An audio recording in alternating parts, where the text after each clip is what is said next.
اردو کی اولین کتاب۔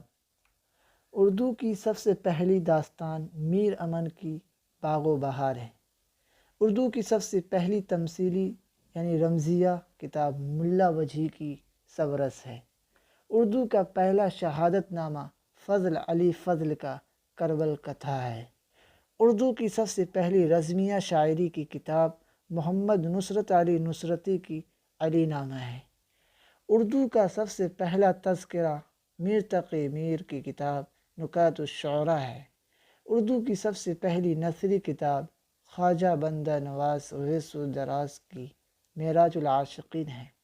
اردو کا سب سے پہلا ناول ڈپٹی نذیر احمد کی کتاب میرات العروس ہے۔ اردو میں سب سے پہلا خطوط کا مجموعہ مرزا اسد اللہ غالب کا اردو معلّہ ہے۔ اردو کا سب سے پہلا ڈرامہ امانت کا اندر صبا ہے۔ اردو کی سب سے ضخیم کتاب طلسم ہوش ربا ہے۔ اردو کا سب سے پہلا سفر نامہ محمد یوسف کمبل پوش کا عجائبات فرنگ ہے۔ اردو کی سب سے پہلی آپ بیتی محمد جعفر تھانسری کی کالا پانی ہے۔ اردو کی سب سے پہلی خود نوشت سوانح زہیر دہلوی کی داستان غدر ہے۔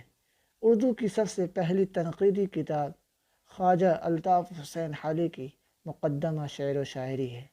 اردو کی سب سے پہلی یادداشت رشید احمد صدیقی کی آشفتہ بیانی میری ہے۔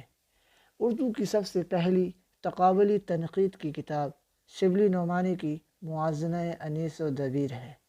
اردو کی سب سے پہلی سوانح خواجہ الطاف حسین حالی کی یادگار غالب ہے۔ اردو کی سب سے پہلی جلائی جانے والی کتاب ڈپٹی نذیر احمد کی امہات امہ ہے۔